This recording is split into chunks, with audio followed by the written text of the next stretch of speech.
Okay, beautiful. So good Thank you. morning. Today we're going to do the Torah portion of Naso. And it's very interesting when you start reading the Torah portion, usually there's either a storyline or it's discussing certain laws. But here seems to be very choppy topics, topic after topic, and they don't seem connected. And you wonder what's going on? What is there a connection?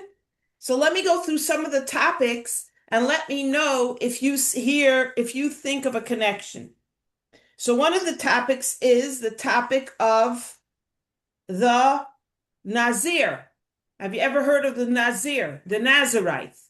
The Nazir is a man or woman who decides they want to have a certain level of spiritual holy connection. So they abstain from wine, they don't cut their hair, like Samson, Hagibar. Samson, the famous Samson, was a Nazir for a while. And Men only? what? No, men Oh, and women. And it's a certain spiritual level. You don't do it forever. You do it for a certain time frame, and then you stop. And this gives a person an opportunity, a man or woman, if they want to find themselves in a more uplifting moment in their lives. Now you don't have Nazir. This is in the time of the Beis Hamikdash, at the time when the Jews lived in Israel. You would find men and women who decided they want to have a certain level of being a Nazir, it was called. More about it another time. To explain more what a Nazir is. Then it's a topic of a sota. Suddenly, what's a sota? A sota is a woman who husband suspects her of adultery. Now, what happens when a husband thinks his wife is cheating on him?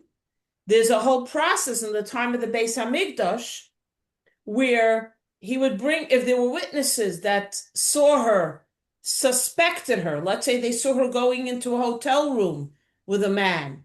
You don't know if she actually did anything. Maybe they had a business meeting. Who knows? So what do you do when you have a sota? This because it escalates. This is not just a husband and wife having a fight one day over a jealous fellow that her former boyfriend. They take the Kohen takes a piece of parchment and he, with God's name on it, and a certain wording, like not a curse, but kind of a curse, and they put it into a special watery mixture. And if she drinks it and nothing happens, you know she's innocent. But if she drinks it and they give her a chance to admit that she did something wrong and she doesn't admit, and then they give it to her to drink, and indeed she cheated again with another person, with another man, then it makes her very ill and causes her to pass on. But remember that this only happened at the time of the Beis Hamikdash. The Jews were on a very, very high level at the time, and it wasn't so simple. Not every time you got jealous of your wife did you bring her to the Beis Hamikdash to drink the bitter waters with God's name on it. It and was why would there be such promiscuity or disdain for being in marriage? exactly, it's a very serious thing to cheat and commit adultery. So what happens? God's name, think about it, is on a parchment, and it's God's name is dissolved in the special water earth mixture. And the Torah says God's name, it's one of the biggest sins to take God's name and desecrate it. You know, some people have a custom that when you have God's name on a piece of paper, you write G-D. Why? In case you want to discard the paper, you're not desecrating God's name. And if it is a holy paper, let's say a copy of a prayer book, a copy of a study sheet from the Torah, you put it in something called Shemus, and later it gets buried in a Jewish cemetery. You don't just throw it out in the garbage if you have a prayer book or a holy book. You don't just throw it out. That's why so many people bring their holy books to a place they know it's going to get buried properly. That's They a lot of work we have to do. I know that a lot of parents pass away. They're emptying the apartment. What do they do with all the Jewish books? Nobody wants them anymore. So you bring it to a place that collects what it's called shamus, holy books and holy papers, and every few months they bury it. So it's called shamus. In very So religious communities, they yes, have and all, but there's so many times people call my husband and say, Rabbi, where can I bring holy books? And my husband gives them a place to bring it. So how could the Beis Hamikdash, how could they take a piece of parchment and with God's name and dissolve it in this water? Kind of. Isn't that a desecration? Isn't that a sin? So the Torah tells us that this shows you how much God values the relationship between husband and wife. Shalom bayis, a relationship between husband and wife is so holy, like I mentioned. That's why I said intimacy between husband and wife is so holy that you could even dissolve God's name in a concoction just to save this marriage, right? Because if she drinks it and she's innocent, that saves the marriage. Now the husband realizes his suspicions were all paranoia or what if it's the fake. husband? It's a different whole thing with the husband. I'm not going to get into it because you were not going to see so much equality there. Another time we'll discuss it. But remember, in our days, we don't do it anymore. Not that you could commit adultery, but nobody's taking you to the Beis Hamikdash because there's no Beis Hamikdash. We don't have that level where God's name will be dissolved and the Kohen has the power and the energy. What happened in the time of Beis Hamikdash, again, the Jews were very holy spiritual. They just had a certain holiness that it was incomparable in a sense. So they were able to handle this level of oversight, like leprosy. When they spoke evil, remember, your body got leprosy, your house got leprosy. Imagine if every time I said something, I got leprosy. Who would survive? So the level of holiness that the Jews had at that time of the temple, the Beis Hamikdash, is incomparable to where we are now. So when we read about the mitzvahs and the consequences of the olden days in the Beis Hamikdash, you have to know where the person is. You know, everybody is in a different place. Going off on a little tangent is imagine if every time you again ate a hot dog that wasn't kosher, you got struck by lightning. Could you handle that? We wouldn't have anybody walking on the face of earth, the Jews, because millions of people unfortunately don't eat kosher, let's say. So we don't necessarily see the consequences like they saw in the time of the temple, the time of the But I Beis think the Hamikdash. consequences could be internal or like Yeah, on a level of something around us could exact. By the be. way, it doesn't mean there's no consequences. It means that you may not see the consequences. Because again, we Oh, have you great, could tell who eats the haza, the haza or you the are what trait. you eat. But Yeah, more, it's just because like somebody spends his whole life smoking cigars and you don't see anything. Then they go to the doctor for another condition, and the doctor said, you better stop smoking. You're killing your kidneys, you're killing your liver. Guy said, I don't feel anything. The doctor says, let me show you your x-ray. And you see the x-ray is riddled with infections and lesions and so on. So just because you don't see it doesn't mean there aren't consequences. It just in the time of the Beis Hamikdash, the consequences were very evident. They happened right away. So it was a blessing, but God also deals with every person the way they are where they are. Now we have a different relationship with God. So the consequences may not be obvious or the repercussions may not happen at that moment. It doesn't mean that it's lesser or that it's okay just because we don't see it or we're not forced to drink a certain drink with God's name dissolved in it. You understand what I, I'm I, saying? yeah, but I do think that it lives like even in us Yes. to know that. Yeah. Again, I'm not saying it's not equally negative, but I'm No, it's trying to almost, say, it's like a godly presence in a way. Like, how would an adulteress go off on their marriage if they're, I mean, for the pure pleasure of whatever. I mean, but why would they do that? Like, Because there's something called the Yetzer Hara, the negative evil inclination, the animalistic soul. It's the same reason somebody feels they need to steal, God forbid, or kill, or be hurtful. It's people give in to desires. That's why but then the I think they suffer from yeah, you that. for they say no good deed goes unpunished, which means the opposite is also true.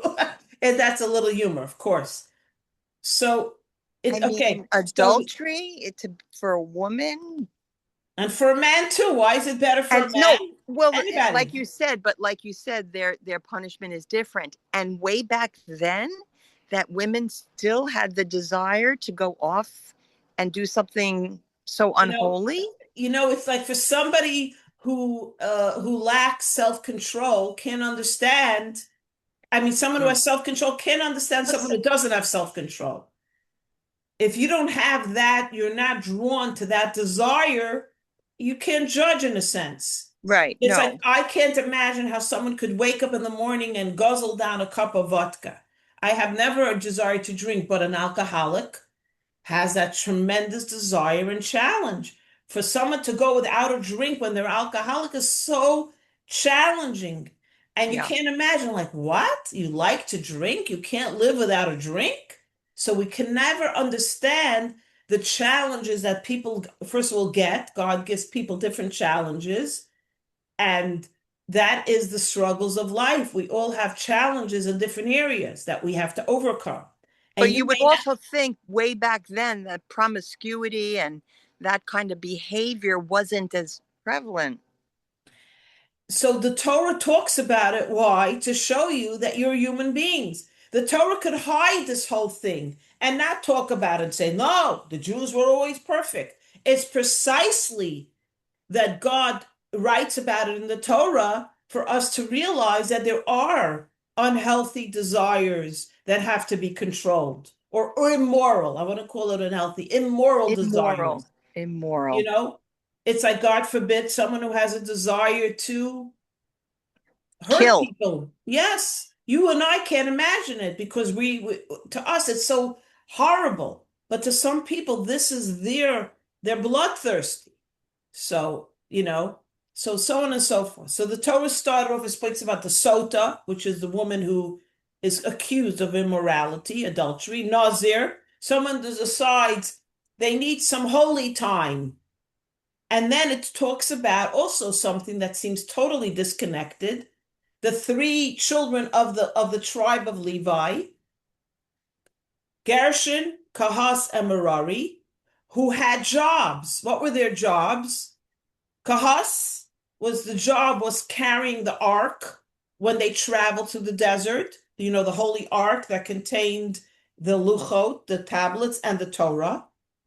Gershon had the job of carrying the walls, which were like the fabrics that made up the tabernacle. Remember, there was like a tent. They took it up and they put it down. It was like camping.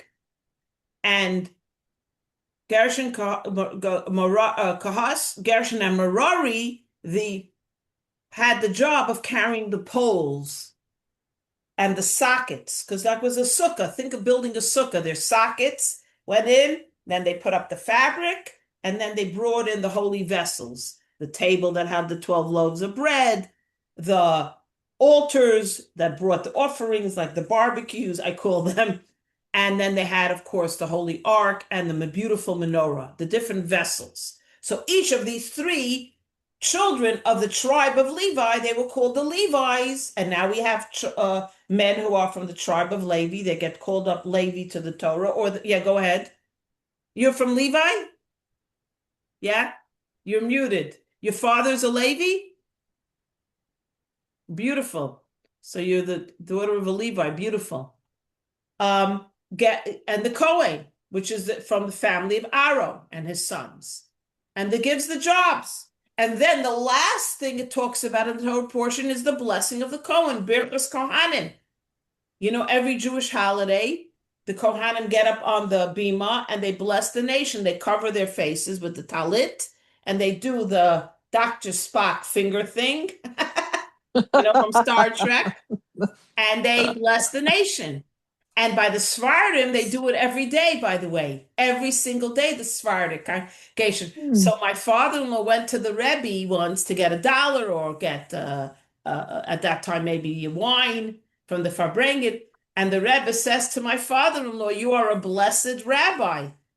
So my father-in-law said, "Favas, why?" He says, "Because every day you get blessed by the Kohanim, because you're in." My father-in-law was the rabbi of Sephardic congregation.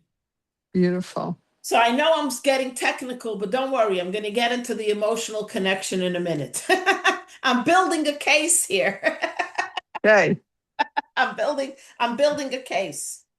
So you have all these seemingly disconnected topics. And the question is, what's the connection?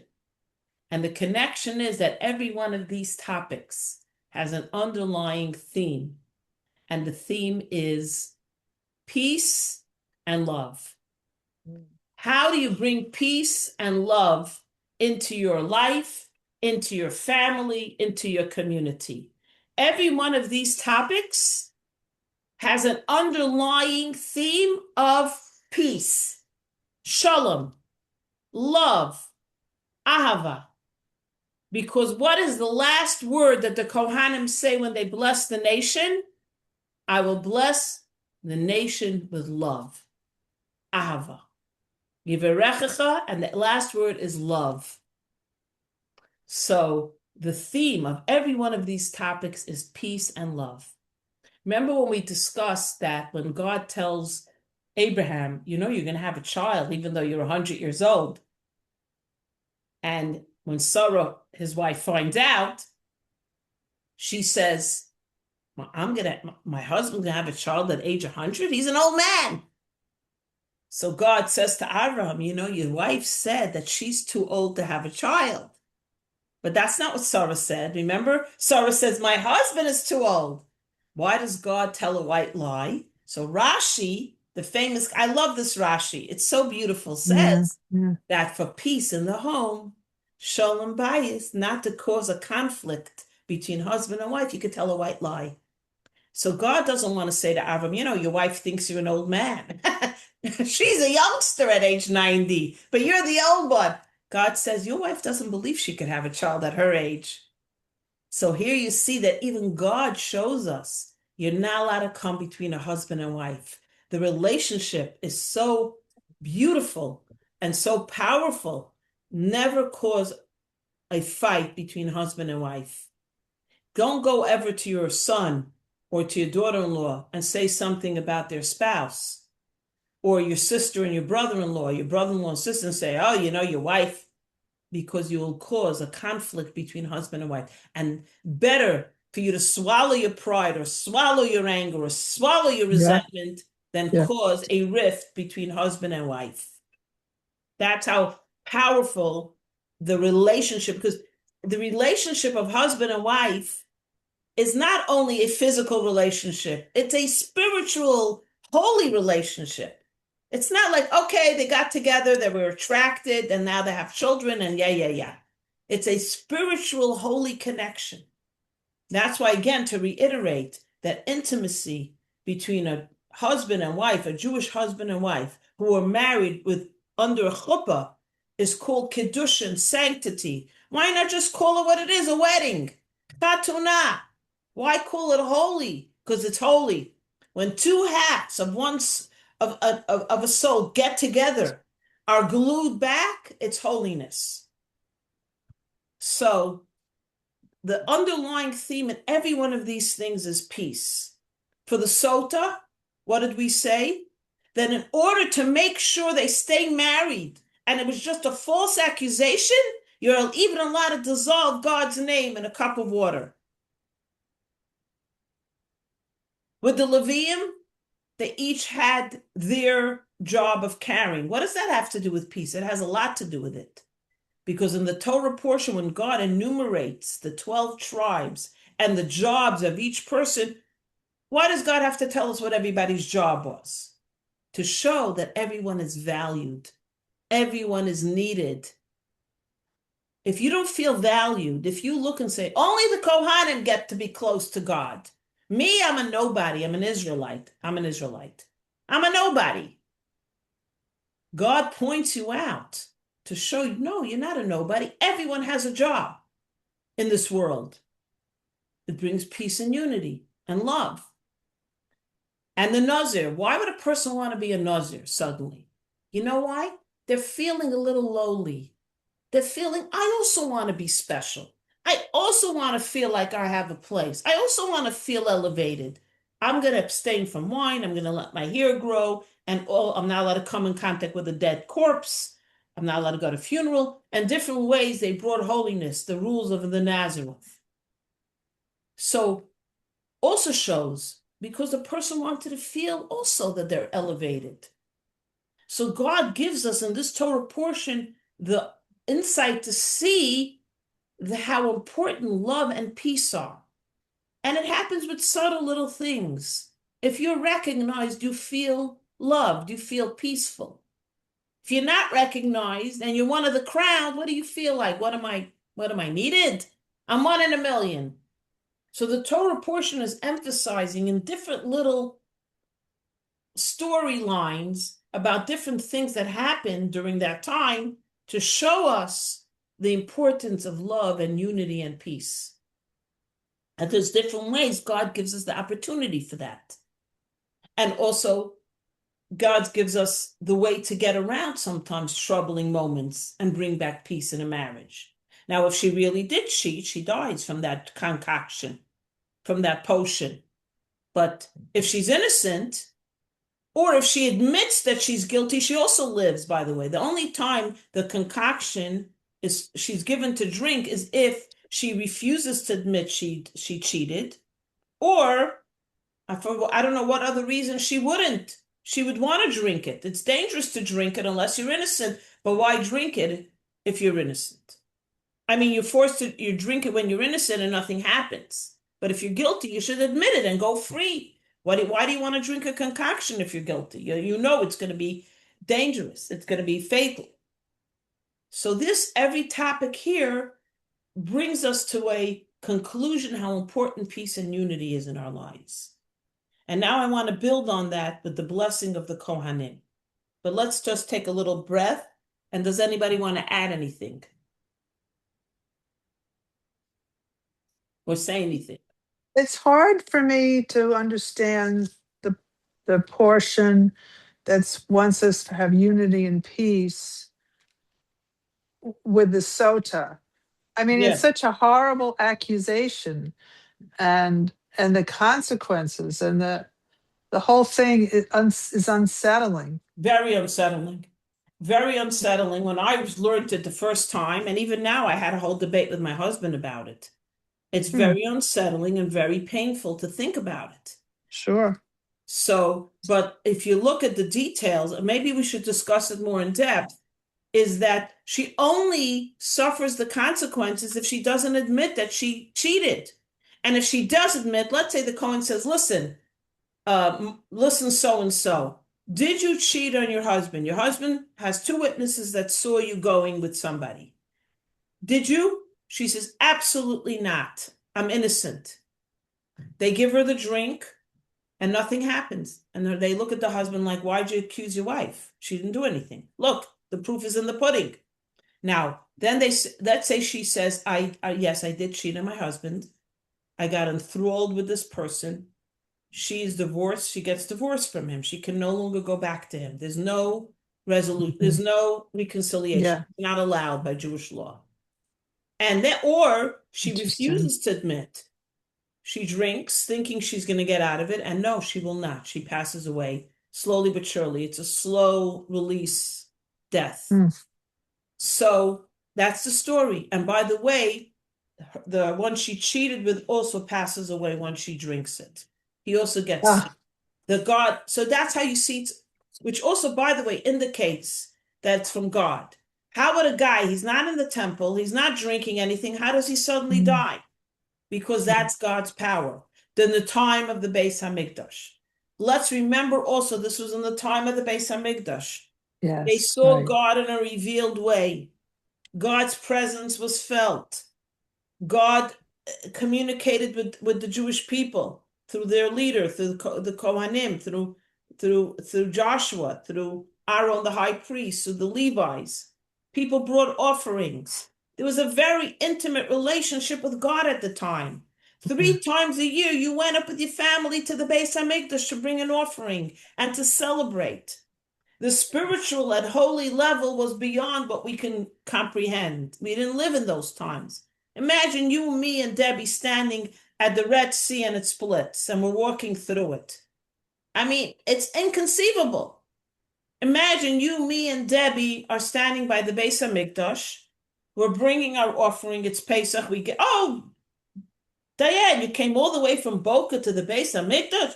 Debbie, you came all the way from Weston to the Beis Hamikdash. And you have your goat. Debbie has her incense. I have my first fruit, and we're chatting it up, and we give it to the Kohen, and suddenly we see a fire from the sky come down and burn the offering. And we're like, oh yeah, another day in the time of the Beis Hamikdash. It's not, we don't understand because we weren't there. So Okay. it falls more into place because it's so, the God was like right there. Nowadays, no one is forced to drink a potion. You're not going to dissolve God's name in a cup of water from the sink of the temple. It's not going to happen. We don't have the Beis Hamikdash now. Yeah. No one's getting leprosy because they gossiped about their neighbor's cat. You know what I mean? So you have to understand the whole level was revealed there. Holiness was on your cuff of your sleeve. If you gossip, you saw it on your hand. That's what I was saying. That imagine now, every time I told a lie, I would be Pinocchio. There's no free choice. If every time you tell a lie, your nose gets long, you're not tell a lie. There's no free choice. The consequences are evident. Here, the consequences are not evident. You're not going to get hit by lightning because you desecrated the Shabbos. The consequences are internal. You understand? Because why? God knows us. God knows who we are and what we're capable of, which again doesn't mean there aren't consequences. It doesn't mean we don't see them. Our level of holiness and morality has fallen. That's why we're in exile. Right? You know? So, okay, so that's just to explain where we're at. But like I always say in every class, that we have such power and potential that it's not to be believed. So there's 2 sides to every coin here. Our relationship now actually is deeper with God than it was, in a sense. Because when you take something for granted, it's not so powerful. When you don't take something for granted, that's when it's powerful. When you suddenly now, you and I, walking down the street, did you ever feel a moment of happiness and you giggle for no reason? Did it ever happen to you? You're walking, you're sitting in your car, and you look, smile suddenly. Did it ever happen to you? You feel suddenly happy for no apparent reason. Did anybody ever happen to you? Yes. Yeah. What is that? Do you know what that is? A spirit from God. Exactly. Something positive just occurred in the universe, something holy, and you're benefiting from that energy. And I always say that if you're doing a mitzvah and you're doing something positive, the energy ripples across the universe. So Diane, sitting in her car, might suddenly smile, like, what happened? Because somebody in another location that's connected to God in a very special way. So it's not only they feel it, you're going to feel it. And or you have that internal thought of doing good or coming up with an idea to help somebody, and therefore not the God within us, but we feel elevated because we're doing God's work. Good. Also, you'll get a spiritual high. So now we understand that there is a connection between these topics. Each one highlights positivity, peace, and unity in the world. And that's very important. That's why the Kohen's blessing ends with the words ahava, love. And more so, before the Kohanim bless the nation with 3 blessings, what do they start off with? Who remembers? A blessing. Baruch atah Hashem Elokeinu melech haolam levarech es Ama Yisrael ba'ahava. To bless Amen. the nation with love. Now, usually you want to do a mitzvah, right? You want to eat an apple. You make a blessing. Baruch atah Hashem Elokeinu melech haolam bar priya eitz. Bite into your apple. You make a blessing before you do the mitzvah. But here, you're doing, the mitzvah is blessing the nation. So why are you making a blessing before the blessing? Right? Why are you making the mitzvah is blessing? So do you need another blessing? And the answer, the Alter Rebbe says, because the blessing that the Kohen starts with, saying, I'm going to bless the nation, ends up with the word ahava. What you're doing is you're blessing people with the gift of love. It's not only that I'm blessing the nation with love, with a loving heart. I'm giving the gift of love in my blessing. So there's 2 ways of looking. You could say the blessing says, Baruch atah Hashem Elokeinu melech haolam, levarech es Amo Yisrael ba'ahava. I am blessing the nation with my love. But the Alter Rebbe, based on Hasidism, says, I am blessing them with the gift of love. Not only I have love in my heart, I'm blessing them, they should have love.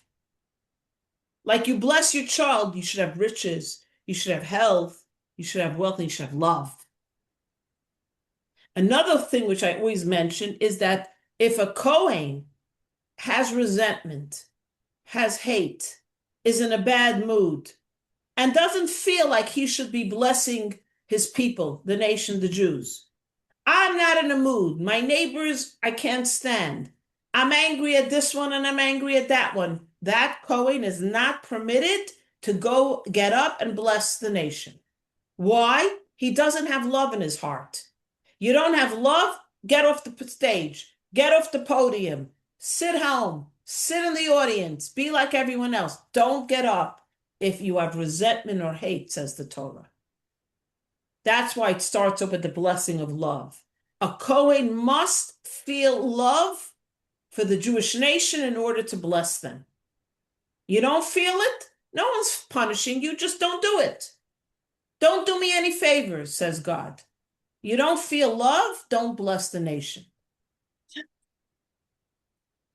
So if you think love doesn't make the world go round, it does. It does make the world go round. Now we're going to just quickly go into the blessings of the Kohen and understand what are these blessings. And not only does the Kohen bless, parents, Erev Yom Kippur, before you go to shul, is a custom, a beautiful tradition in the Jewish nation. We bless our children.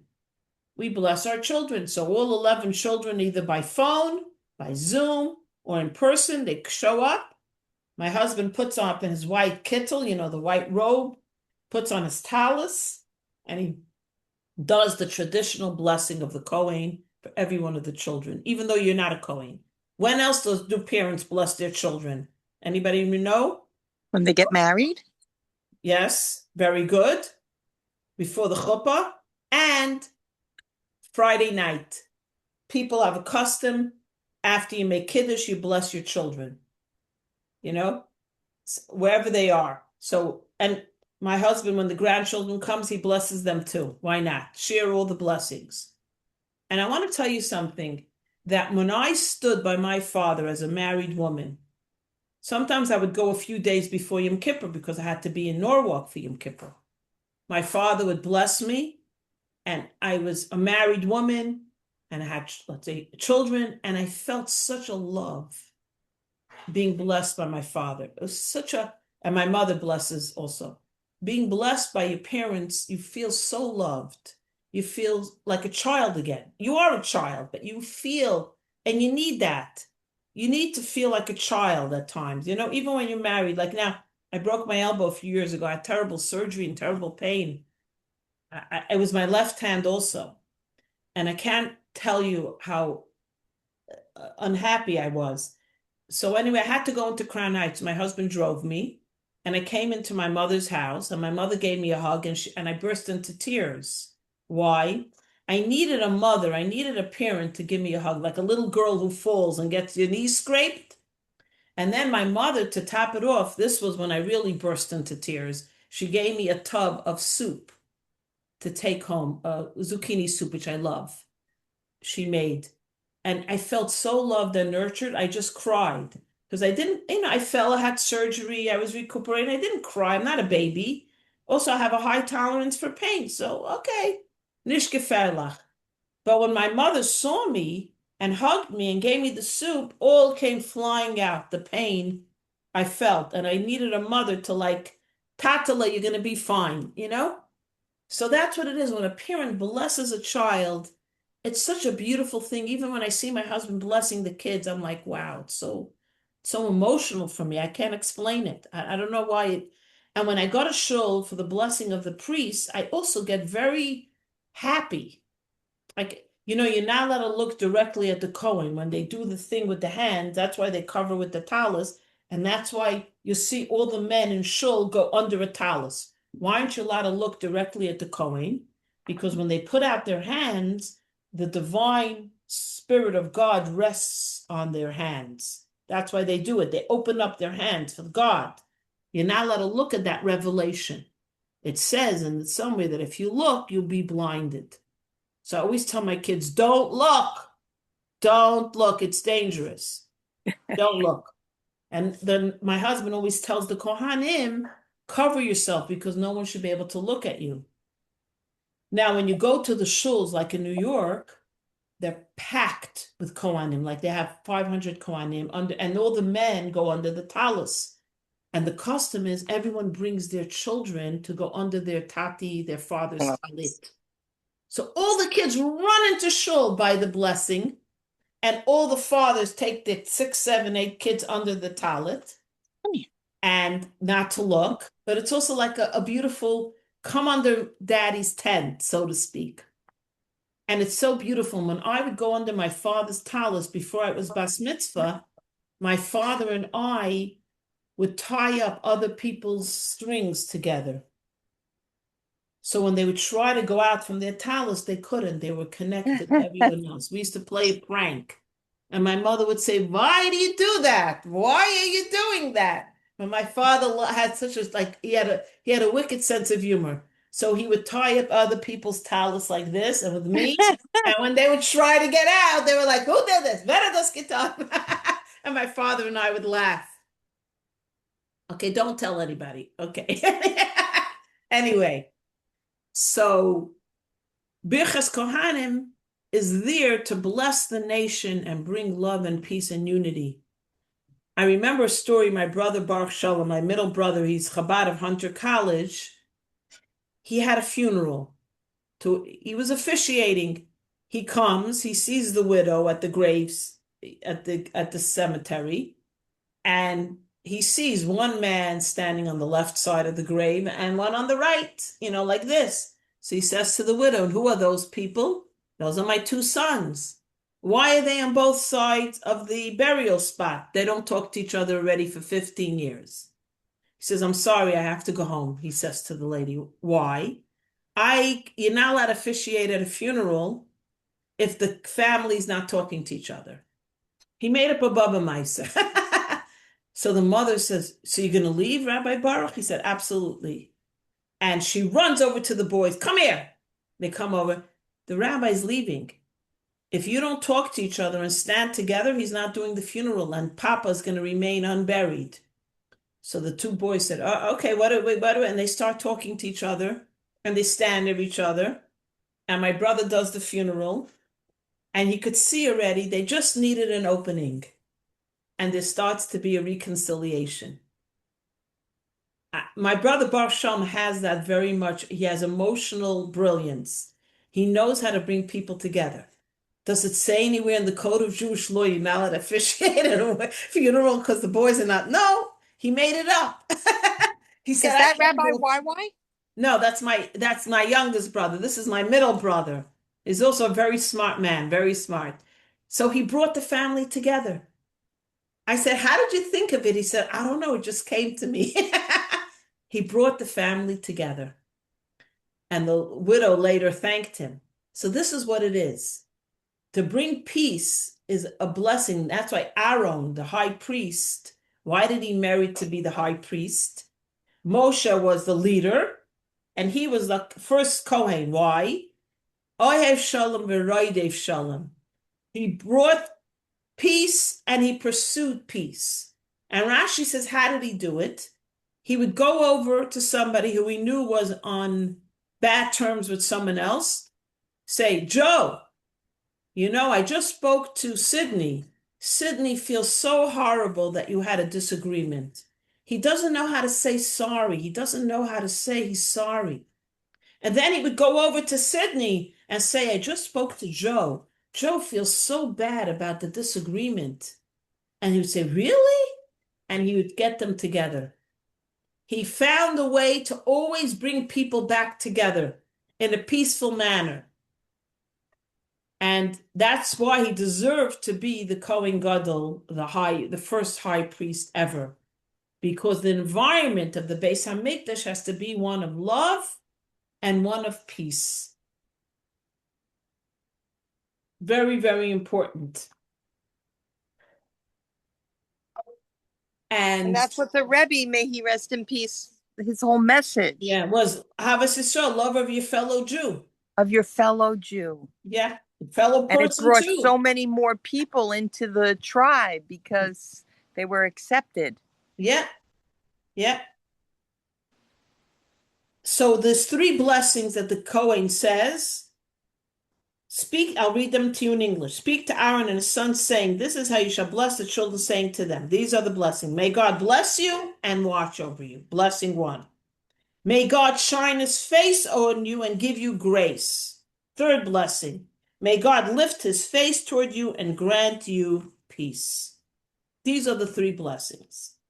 These are also the 3 insights into raising your children, parenting, relationships with other people, with your spouse. These 3 blessings are the key to education and relationships. And I'm going to share a little bit of each one. But I want to ask you to share your insights first. The first one says, may God bless you and watch over you. What do you think? How is this a relationship tip or a parenting tip? Anybody have any insight? Don't be shy. Like I say those prayers to my boys as for my Shabbos ritual. Beautiful. But not to them. I just say it out loud. They're not here, and I never said it to them. I'm going to try to do that. That's a beautiful thing. So when they come home Friday night, you and Mark bless them. It's a beautiful thing. That's a beautiful thing. But I say it to Hashem to bless them and watch over them, like to oversee their every safety or decisions. Very good. Diane, you want to say something? I feel like it encases them with protection, like they feel safe. They're never alone. Beautiful. That love is just palpable. Yes, that's beautiful. I love that too. By the way, I see, Diane, I see it with your family. You're amazing in that area. Thank you. The You're way you amazing. took in everybody for COVID, I was like, oh my gosh. Oh, Okay. well. I was a little crazy. Who Maybe knows? not so crazy. Do you live in Florida or do you live in Connecticut as well? That's an existential question. No, it's half and half. And it's really strange going back and forth of the life there, life here. It's strange. Well, it's good. It's good because it changes things up. They say Yeah, both is the golden in Medina. The I, golden I, I get land. I get over it when I walk outside during the winter and the weather's like it is today. I mean, it's just been wonderful. The stars, the weather, and Yeah. somehow in Boca, I don't know, I can be more openly Jewish. Like I feel like I'm amongst my people. I like that feeling. We were away and we went through Dubai. We went out to the desert and I was surrounded by it was just so uncomfortable. And they were nice people. Got home to Boca. We flew right to Florida. And I said, I'm glad to be back I'm amongst my home. people. It was such a difference. Gosh, I can't explain it, but it was it was something. Where did you go? Well, there you go. Yeah. Beautiful. Yeah. And I as far as our kids, our children, I feel for people who don't have a parent to do that for or didn't because their love is always with you whether they're alive or not. But it's just such a beautiful thing. And I find even with my friends' children, if I'm around them sometimes, I go into this mother mode. Like I'm always protecting and trying to offer some sentence that's going to make and better their day. I don't know. That's beautiful. Beautiful. You have a mothering instinct. Debbie Yeah, also is well, very you do too. nurturing. She has two Yeah. boys, a very nurturing mother. Both Thank of you. you, I can't say, can learn a lot. So the Uh, first thing with educating children is you have to bless your child. May God bless you and watch over you. When they're little, that's our responsibility to protect them, to watch over them. And then from there, you want to cultivate their potential. You want to give them confidence. You want to give them emotional support. You want to teach them to be independent. And you want to give them love. Make the first step in education is may God bless you. You bless your children like God blesses us and watch over them. You don't let your child run into the street. You don't let your child stick their hand in the fireplace. Together with blessing them, loving them is also discipline. A vitamin N, which parents don't know, which means no. At no. times you have to say to your child, no, no, daddy and I are not giving you this. Daddy and I are not letting you go here. I just listened to a report of a guy, his therapist, he doesn't let his children go on sleepaways, how do you call it? Sleepovers. Sleepovers? Sleepovers. He says terrible things happen at those sleepovers. And he's never letting his children ever go because you don't know what you go and what trap your kids, what will happen to them. It's such a That's right. crazy world. It's a So, crazy world. so the Unless first it's thing, another Jewish family. I don't know. Unless Anyway. it's don't another say Jew. another family you could trust. You don't know Yeah, who you could you're trust right. anymore. You're Unfortunately, right. You're Yeah. right. the epidemic is dividing Jewish families too nowadays. I Terrible going I on. am It's just corrected. You're craziness. right. Yeah, you have to be Yeah. very careful. So, like Even Mark, just exposing your children to other families that use different vulgarities and have different senses of humor, and they may not fit in with your opinion and the way you are. yeah, a mother told me her son is in Staples High School. He went to a party at another friend's house, and the father had a bar, and he charged and he sold drinks to the minors, but he charged. What? What? Yeah, they had an open bar for money. She said she couldn't believe her child told her this. Some parent, by the way, some children have, it's very hard. Peer pressure is awful. The peer Yes. pressure, I don't know, I can't remember my days, but I think I also could not stand up to any peer. Whatever they said, you did. Imagine now with We drugs. didn't have peer pressure in our age. No. Oh, But they have I peer pressure. remember I remember I peer remember a pressure, lot but of peer pressure in high I don't. school to do things or say things or be a lucky. certain way. Yeah, the peer pressure. High school Yeah. is very, very hard. I did not like my high school years. I felt horrible my high school years. I blossomed after high school. And you But went to an Orthodox all girls high school? yeah, yeah. Wow. But it could be my own Michigassen. Yeah. And I was a Oh, it's just a superstar, I can hard tell you age. right now. But it I'm was a sure. very emotionally draining situation. I don't know. I just don't remember being a happy high school kid. I I don't. I recently brought boxes down from my attic and I had all these journals, these diaries I kept all through my junior high school and high Oh, school wow. years. And I read through them all and then I threw them out. I kept one or two things. And I said, I was so unhappy. I was so unhappy. It's Yeah. a hard age. And It's we didn't really have the pressure of Confusing. boys. So imagine if you also have the pressure of the boys. We don't, thank God, that pressure was off. By the way, they say there's a report just given out recently that all girls' schools and all boys' schools, the students have higher academic ratings. They're not schlepped away with the dating and the proms and all the mishigassen. So just letting you know.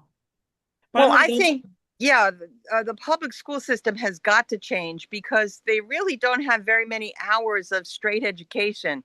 It's like standing in line, it's waiting to be polite, which is all really good, and interacting with so many different kids. But we are so behind in our educational system. We've got to get it up there. Another one more interesting report is they say kids, students who wear uniforms in school Better, do better. We much always better. wore uniforms. We hated them, but we wore them. We had to No wear a and white. competition. and I just have to praise Freida, which I know she doesn't like, because what you've given so many of these high school kids through Circle of Friends is such a gift because they see a whole different dimension of themselves, that they can befriend someone and they get so much out of befriending someone with special needs. And I really think it has them, they grow internally from it so much.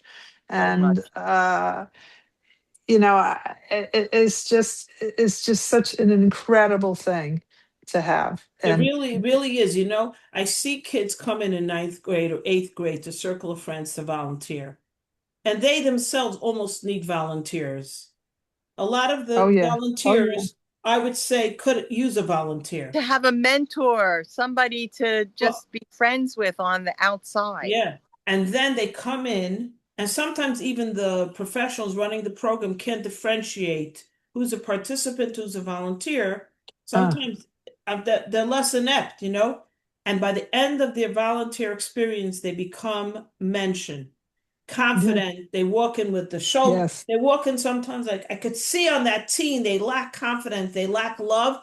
And even yeah, the parents, the comments sometimes they'll make about yeah. their child. From the parents, The yeah, Nebuchadnezzar, like terrible. my Nebuchadnezzar child. And like one boy, Oh, I felt so bad for him.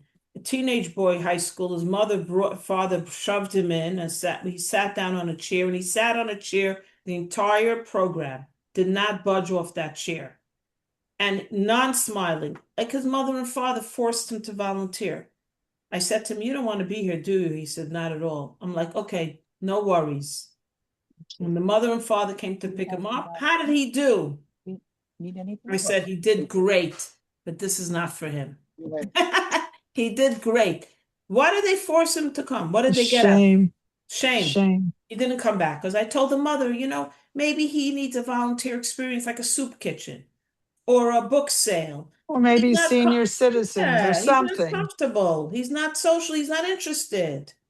I can make the kids who come in, they may not be confident. They may have their own issues, but they want to be there. They want to give back. They want to do something positive.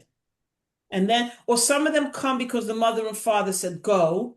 And the end of the year, they're like, wow, why didn't I want to do this? This is amazing. So you have different things. Anyway, so the first thing is, like Mark Twain said, I never let my schooling interfere with my education.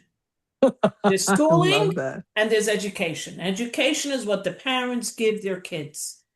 Confidence, cultivating potential, emotional support and love, and giving them endurance. You know, don't handhold too much. Let them make their own mistakes at times. Not to burn your hand, but sometimes a kid has to stumble a little bit and find their way. Now we come to the second blessing. What's the second blessing? May God shine his face On on you his and give you face of grace. Now your child is already older. What's grace? What's grace? What's grace? What's number two? Grace is unconditional love. You know, a grace period, when you have a credit card, they give you a grace mm, period in case you can't pay your bills on time. So, grace period is when a child is a little child, everything they do is cute. They throw a toy at you. It's cute. They spill the orange juice all over the counter. It's cute. But now your teenager comes home and spills the orange juice. Oh, the klutz. Your teenager stomps into the room. Why are you bringing mud into my room? You're not so loving anymore. Why? They're already becoming an independent. So now is really when it's challenging to give the love because they're sometimes not so lovable with their acne and their ripped jeans and the hot orange lipstick. Not so lovable anymore. The way they dress, right? So means now is when you need to give them that unconditional grace. They shouldn't feel, oh, just because I'm not like a superstar like my older brother Joe, you don't love me. Just because I'm not like a superstar athlete like my sister, you don't love me anymore. They cannot feel that love is only because they offer you success. I'm a straight A student. Of course, my mother's going to love me. What happens if you're a C student? What happens if you're not the star athlete or you're not the star pupil? Do you now not show love to the child? Because then the love will sting. It's only conditional. I'm a star. That's why my mother loves me. I'm the best basketball player. Of course, my parents are going to love me. Let's say they're not. So you always have to have that unconditional love. I don't love you because you make me look good. I don't love you because all the parents and teachers tell me, wow, you're a child. Oh, going to get into Harvard. I love you because you're my child. Not Right. because what you could give me, not because you're the star. I was telling my kids, you know why you need to get good marks? They go, why, Ma? To make you look good? I'm like, no, because to make you look good. When a kid succeeds in school, they feel good about themselves. If failing makes you feel good, I love it. But it's about making you feel happy and good, making you feel proud of yourself. I don't need 100 on the test. I don't care if you don't know all the algebra. Well, it'll make you feel happy that you know the algebra. Which doesn't mean that your kid should fail because they don't, let's say, love algebra. It just means don't think you're doing it for your mother and father. The only reason we're encouraging you is for your happiness, your success. Not because I need your success. I'm successful already. You're not going to make me more successful or less successful in my life. You're going to make yourself happy. So there's a very healthy balance between pushing the kids to succeed and them feeling, is it for you, mommy or daddy, or is it for me? Teenage years are very difficult years. They're very difficult years. The kids have so much energy and potential, and they think they're mature and they're really not mature. It's a very hard navigation. So you need to give them that unconditional love. A father came to one of the Rebbes years ago. I forgot one of the Rebbes from the Hungarian Rebbes. He said, my son doesn't keep Shabbos anymore. My son doesn't eat kosher. He took off his yarmulke and tzitzis. He's a rebel. I don't know what to do. So the Rebbe says to him, do you love your son? Oh, I love my son so much. Then love him even more. That's what you should do. Your son needs more love, not more discipline, more critique, more hate. Your son needs more love. Sometimes that's what they need. They need to know they're loved, even when I'm not doing what my mother and father think I should be doing. That's what it is. It's very hard when your child is rebellious, and your child is doing things you're not raised to do. It's very hard. Yeah. You know, now a tremendous amount of from families are struggling with children who are no longer from. They're coming home, they're not keeping Shabbos. They're in their rooms on their phones or listening to music. They're not coming to the Shabbos table. It's very challenging. So my sister-in-law, who's a principal of the largest girls' day school in Crown Heights, Beis Rivka, told me that parents got a therapist to help them deal with the child. And first the therapist says, listen, first we're going to say a prayer to God. And sometimes these parents are the best parents in the world. And it's nothing they did wrong. Sometimes it's the parents, but sometimes it's not the parents. Yeah. So the first thing he tries to tell them is don't sit there, the blame game. Sometimes you are the perfect parent and God just sent you a challenging child. That's God put it that way. God gave the child this challenges. So the therapist tells the parents, first daven to Hashem and realize you can't blame yourself all day. That's not going to help your child. The blame game. There's ways to move past the blame game. Sometimes the parents are at fault and they have to change. They did things that are very terrible or wrong and they hurt the child and that the child is rebelling. But sometimes it's not. It's a beautiful family. It's a loving family. They have this challenge. So there's a very healthy balance, and you can't ignore the challenges that all the communities are facing now in the world, even the frum families. No one is immune to what's happening in the world. It seeps into every demographic, rich, poor, Hasidic, ultra Hasidic, frum, not so frum, and so on. Everybody is suffering and struggling with these challenges now. We want Mashiach now. Exactly. And the last blessing is, may God lift his face towards you and grant you peace. And this is the clincher. When do you have to lift your face to somebody? When do you have to lift your face to somebody? Confronting someone? When you confront someone? Yeah, when you confront someone. The key is When why you're talking with them. when you're talking to them. The key is you're looking down. When you're looking down, now you have to lift up. If you're making eye-to-eye contact with someone, God doesn't have to tell you to lift your face towards them. When you're angry at your child, when you're angry at your spouse, when you're angry at your friend, when you're angry at God, you're looking down. You don't want to look them in the face because you're angry at them. So God, educate your child, look them in the eye, confront your feelings.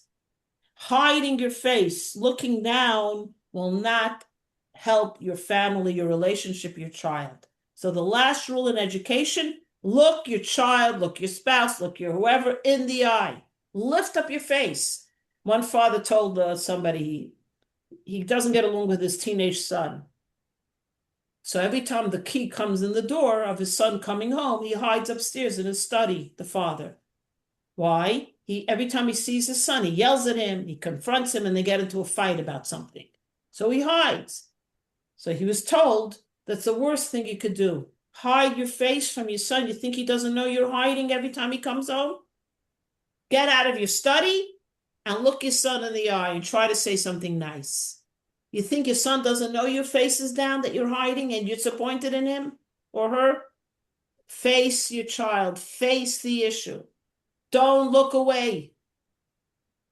Even on a milder level, look up from your phone when your child comes in. Yeah. Put your phone away. Or your spouse. Whatever it is. Or my spouse, like he'll be talking to me and I'll say, I need your attention. I'll wait. Wow, you're stop. good. You have to stop. Remember, Debbie, one of the 10 commandments of marriage, make time for your spouse. Look up.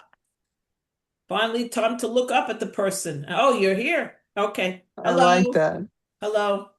A woman had a beautiful marriage tip I heard from a woman. I love it. Do I do it? Not necessarily. So whenever she hears her husband coming home from work, whether she's on the phone or she's busy, she puts it down to greet him. But sometimes she'll stay by her phone, and when her husband, the key in the lock, he'll hear her saying, sorry, I can't talk anymore. My husband just got home. I have to go give him a hug. She's not even on the phone. She makes believe she is. Her husband comes in, wow, and he embraces his wife because he overheard her saying to her friend, I can't speak anymore. My husband is home now. I love it. And I thought that was so beautiful. Whether Well, she's really on the phone. Yeah. Because, I'm like, my husband comes, I'm always like, one minute, I got to finish. 1 minute. And my husband gets very annoyed, by the way. He doesn't like when I'm on the phone. No, they don't like it. Men like you to pay attention. And he goes like this. I am helping somebody, counseling somebody, helping one of my children. No. Okay. So Last week you had said something about the marriage, or maybe 2 weeks ago, that we tend to take one another for granted sometimes. And I think about that a lot now because I don't want to take the spouse for granted. And I question myself, do I? Because I felt right away that I do not take my spouse for granted. And now I'm looking at, well, he helps me with this, and not that I intend or yeah, expect him to do it, but that's a big thing to yeah, take someone for granted. yeah. Do you, do you, But we tend to do it. We all take our everybody for granted, those who are close to us, you know? uh-huh. I don't think my husband ever expected me not to provide clean laundry in the house, actually. Think about it. Oh, yeah. My husband always says, I never run out of undershirts. Because I can't stand dirty laundry. So I'm always in the downstairs. Miss Laundry is my middle name. So yeah, I want to tell you a story about love and love. The chief rabbi Yisrael Meir Lau, he was the chief rabbi of Israel for many years, so charismatic, handsome, and brilliant. Now his son became chief rabbi, um, or was chief rabbi. So Yisrael Meir Lau has really a very sad childhood. His whole family was killed in the concentration camp. His older brother Naphtali smuggled him into Buchenwald in a sack because they killed children. And when he smuggled him in, he took him out of the sack, and he was the youngest person in Buchenwald, Rabbi Yisrael Meir Lau. And his brother and he survived the concentration camps and moved to Israel. His brother was called Tulik, and he was called Lulik. And who took him in? A cousin in Israel, because they had no living relatives. And he raised them. And Lulik, Rabbi Lau, Yisrael Meir Lau, was turning bar mitzvah, so they trained him to read the Torah, to read the Haftorah. And his cousin and him, they davened in a little shtribel in Israel. A little shul, had very few people.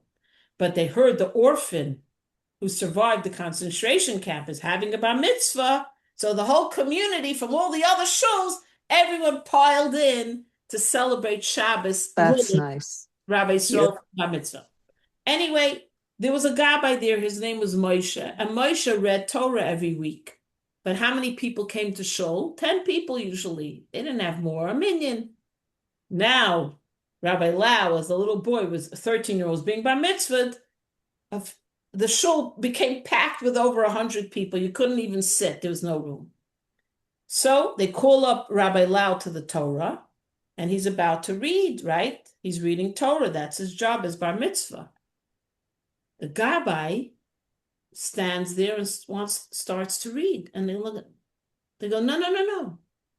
The rabbi says, Rabbi Lau, Yisrolik is leading Torah. It's his bar mitzvah. So the Moshe, the gabbai, says, no, it's my job. Every week I read Torah, and I didn't know he's getting bar mitzvah this week, and I prepared for a few hours.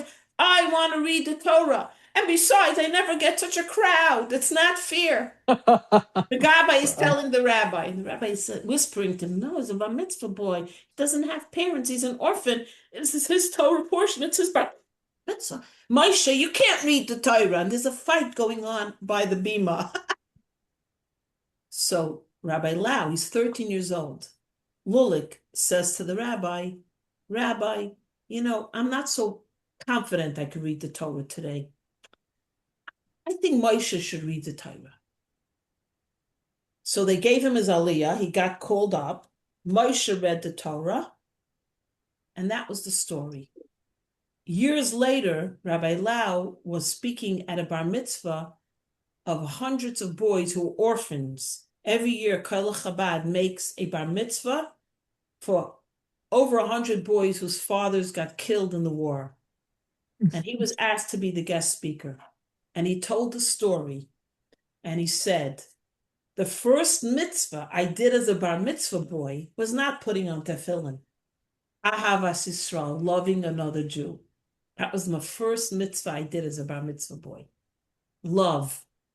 I saw this Jew needed to have the Torah reading. He wanted the Torah reading. And that's the first mitzvah I did as a bar mitzvah boy. Beautiful.